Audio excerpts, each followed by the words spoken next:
and welcome to another Wrestling Roundtable discussion podcast. I'm Adam Wilbourn from WhatCulture, joined by the Dudley boys of WhatCulture, Michael Hamlet and Michael Sidgwick, to discuss another burning wrestling issue. But before we get into it, if you're a fan of this sort of thing, make sure you subscribe to WhatCulture Wrestling on either iTunes or Spotify for daily podcasts where we review Raw, SmackDown, pay-per-views, we have interviews, we have more roundtable discussions like this, and we have a round of the week complete with a bloody good quiz, of course, on WrestleCulture.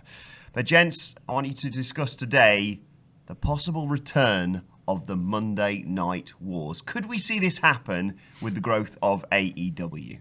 Well, given the fact that they've trademarked the show name Tuesday Night Dynamite, I would say it's maybe a bit of a stretch, but just to, deflect the comments in the comments section, we did want Monday Night Wars for the SEO.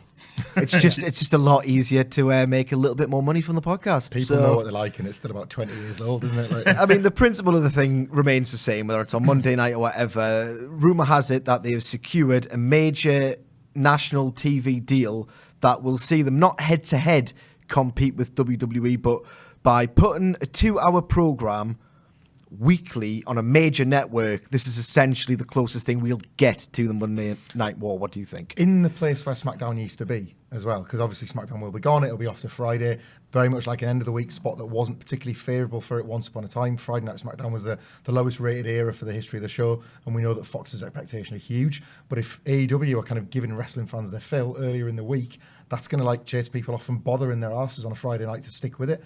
And that's the sort of stuff that makes Vince McMahon stand up and pay attention. Him getting told off by a network is not the sort of thing he wants at this time in his life. So that's the kind of way, as we saw when he was rattled by the press conference, the people coming into the Jacksonville taping in their AEW t-shirts did far more for AEW's brand than I would say their own rally. That wasn't the best produced bit of sort of launch material they could have done, but the reports the next day about the WWE being angry about it certainly was. Mm-hmm.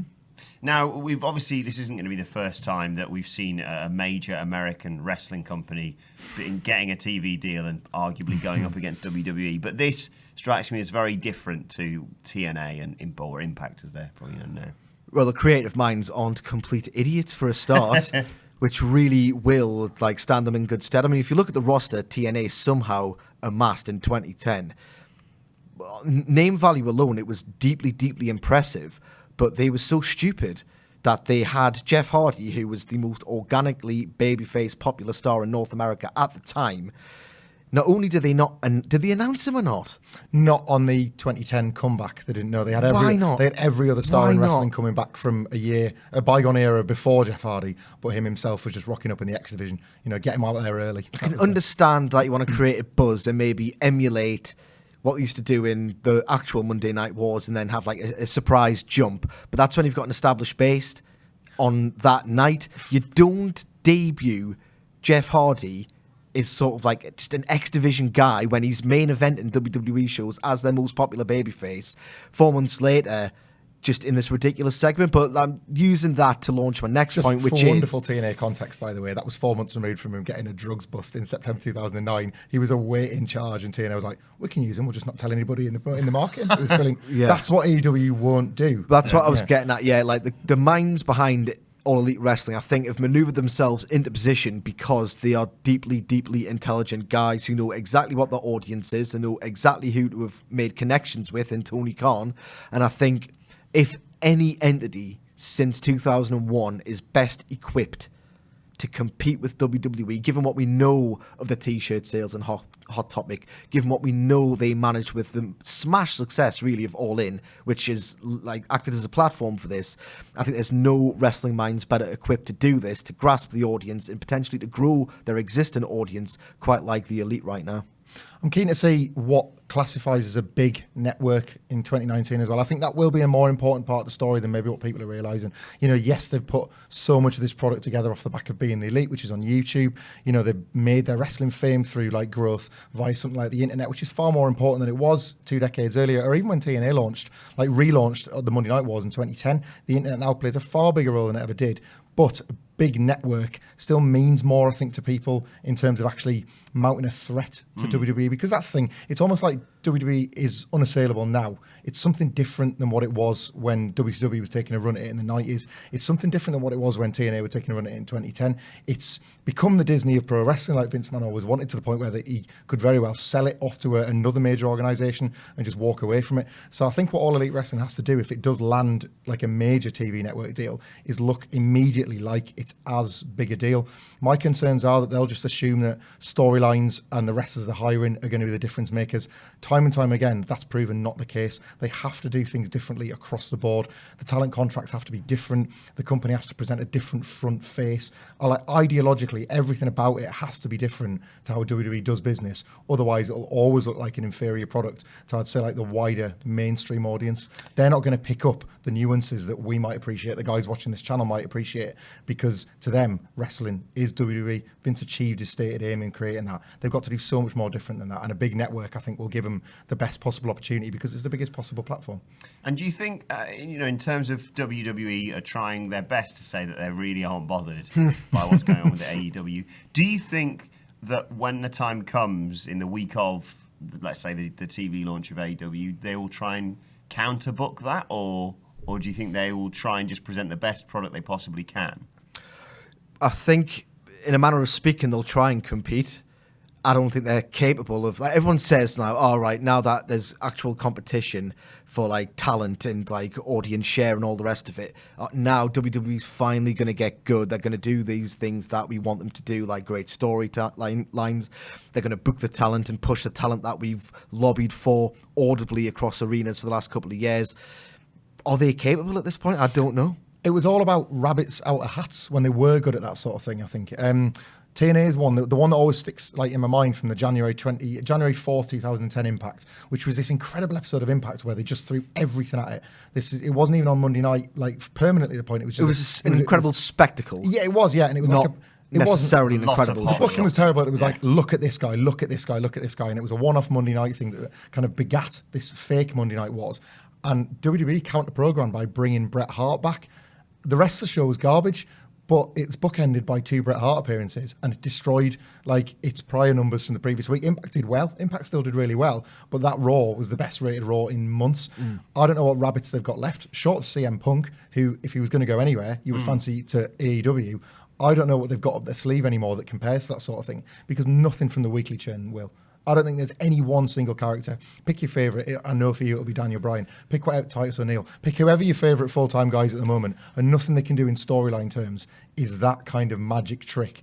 Like, and we've seen from Raw 25, we've seen from SmackDown 1000, nothing is so powerful from a nostalgia point of view that it's going to draw like huge numbers in who haven't been watching for a few years. There's very few guys out there other than Punk that I can certainly think of that would tell a fan, I've got to tune in tonight of all nights. One of the big things we sort of referenced when it came to the Monday Night Wars initially, and you don't want to hark on about it, but when, TNA would arguably pick up WWE scraps to some extent when they were signing people. The big talk, obviously, with AEW is the fact that they are genuinely an alternative for WWE. If your contract is running out in WWE in the next year, they are a feasible alternative for you, like you say, for regular television, for pay-per-views, for things like that. Do you think we're going to see a lot more crossover of talent between the two, i.e. not working for both at the same time, but like we used to in terms of snatching up talent and shock appearances on TV, but either way? There's 2 key changes and differences now between now and how the original Monday Night Wars played out. Key among them is that the contractual situation's different now. WWE is so loaded with financial muscle that I'm thinking that the word Neville's going to be invoked as a verb going forward. I mean, they could theoretically, if someone's contract isn't up and that talent wants to leave, there's nothing stopping them, which we know from precedent from them just saying, right, okay, well, we can't go anywhere because we're not going to release you from your contract. It's different now to what it was then. Like, guys are working on like handshake deals, Rick Rude was. Yep. That kind of thing doesn't happen anymore. They are completely locked in to really prohibitive contracts supported by this complete beast of a legal department, which should preclude, in my opinion, anything like we used to see in the late 90s. I mean, the beauty of, like you say, sort of like being in like McMahon jail or something, is that the release is immediately more captivating. So it's almost like wrestlers can sit like in obscurity for 6 months and fans won't forget them anymore. Neville is a great example of that, because for 10 months or whatever it was, people asked, where's Neville? When are we getting Neville? And as soon as he's back out in Dragon Gate or the independent circuit, people just want to see him. They can't get enough of him. He drew massive when he came over here as well. So Huge. AEW theoretically can dine out on the fact that these, like, look, WWE have taken your favourite wrestlers off you and we're about to give them back. That's something that they can use in a way that's different than, he was on Raw last week and now he's on Nitro. That's how they can actually use that kind of change in landscape for themselves. I do think those kind of deals are important, though, especially early on, because I think perception is hugely important. It kind of goes back to what I'm saying about the size of the network. It's all well and good to get a major TV deal, but Impact have had like one TV deal after another, and each time they end up on a smaller network than the last, and people think less and less and less of that brand. So if you've got a big network and you furnish it with, like, I don't want to say household names because not many wrestlers are now, but like names that to the wider wrestling audience are well known enough, I think you stand a good chance of like creating this idea that the brand means something. Like, it's a bit of a daft comparison, but I was talking with somebody in the office last week about like guys that could potentially go, and I looked at two guys like Sasha and Bayley on Raw at the moment, been terribly booked for the better part of a couple of years. They're not going to have the impact on the industry like someone like Scott Hall and Kevin Nash did by going south to WCW. But it looks bad on WWE that they've let these talent down, and you have to trust in AEW's management structure to make a better life for those guys, and that would be what would look good on AEW long term. Yeah, do you think that with the pressure from AEW, and like you say, them sniffing around certain talents, it would open WWE's eyes a little bit more and they might book people better? I mean, the Revival is a perfect example of someone that the crowd have wanted to see booked correctly and pushed well, and it hasn't happened. And it seems it's going to go one of two ways. They're either going to be booked into obscurity until their deals run out and they can finally make that move to AEW and face the Young Bucks like they keep hinting at on Twitter, or WWE go, all right, we realise that we messed up, and then they throw their full weight behind them. I keep going back to the fact that they are absolutely incapable. I mean, do you honestly think, like, earlier last year, Daniel Bryan comes back, makes his magical return from injury. Not only is that story just incredible, incredibly resonant with a fan base that had missed him so dearly, not only did he have the return short-term injection, but you also had that ready-made program with The Miz. Neither of those things hit at all. They were both completely disappointing, like underwhelming, to the point where Dave Meltzer's used these two words together, and I think they're perfect. Promotional malpractice. That's what happened with Daniel Bryan. Now, they didn't design a push so poorly, like by sheer design. They completely and utterly botched a story that, and as I've written in an article, I would say like several hundred Reddit users crafted a better storyline between The Miz and Daniel Bryan than creative managed. Like, I just don't think it's as Adam Wilbourn's crafting one to this day. Yeah, I know. I just don't think it's as clear as, all right, okay, we're going to have to try now. We've got competition. Like, I think maybe that could have been true a couple of years ago. Certainly not now. That company, like, SmackDown's really good. Like, it really is good, but Raw is a program. It's just so bad. So bad. And it just makes us think that they can't do it on purpose. Not just doing this rank formula, like lazy storytelling because it's easy and they've already got the money. I think it's all they're capable of. Well, I think there's too much of an arrogance in the product to atone for bad booking anymore. If they lose guys to AEW, they'll just see that as like, oh well, casualty is something that didn't work out. We'll like promote the next set of guys up, and then they'll take the places of the ones that have just gone. We've just opened up this performance centre in the UK. Next we're going to go to this country. Meanwhile, back at Full Sail, there's this guy. They'll feel like the well is never ever empty. So any guys that disappear off the main roster, that's okay, because we'll just fill the slot with somebody from NXT UK, and then we'll just fill the NXT UK slot with the next guy and the next guy and the next guy. They believe, and they might be right about this to be fair to them, they believe that they've got those systems in place now forever, or for as long as needs be, that like they'll never have to worry about who they go wrong with. The idea that they go to AEW and make something better for themselves and it affecting WWE is the kind of thing we're unfortunately not going to know until AEW's been in business about 5 years and we can assess the impact. And if it's not been in business 5 years, we know that there's probably never any more point in anyone ever having a run at WWE ever again. This is like, it feels like a perfect storm, this. Yeah. Like, It's great got wrestling to work minds. or it never will. Like, great wrestling minds, like, the Elite brand is just so completely over to a certain audience that they've used. Like, theoretically, we could go on YouTube and create a channel off our own backs and it fails spectacularly. the Elite have grown such an audience on something that theoretically, like anyone watching this or listening to this could go out and do. What they've done is so impressive, and they've done it because they're so deeply, deeply creative. Just look at All In, the way that card was booked as All Things for All Men. And so you've got that creative power married to like funded billionaire enterprise that this is. Like, it's never ever going to be like, there's never going to be a better entity poised. What essential things do AEW have to do to provide a genuine competitive alternative, not just for the loyal fans that like ourselves, but people are always talking about returning wrestling to the good old days, and I'm not saying that we're going to return to those figures that are always talked about in the 90s because that's a different era, but to provide a genuine weekly alternative to WWE, what do they have to do? This might seem insignificant or superficial, but it has to actually look good. It has to look major league. Like, from anecdotal evidence, I've got people who, when I first started writing about pro wrestling, I did it for another website, and there's one guy who's really prominent on that website who's just so sick to the back teeth of how WWE books that he's actually like not a fan anymore. He's renounced his fandom with WWE, and he's gone on to write now about New Japan Pro Wrestling, which is really good, and I think a lot of people will have similar stories like this.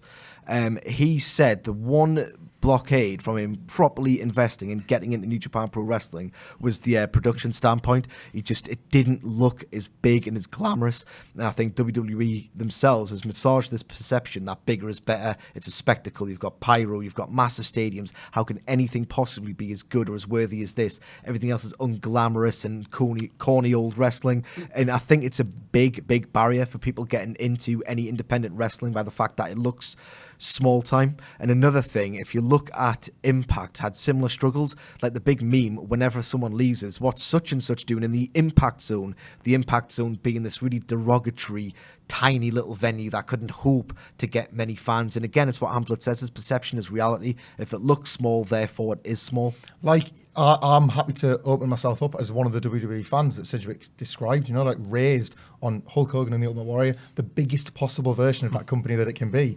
And I watched that rally and I'm thinking, well, where's that billionaire's money?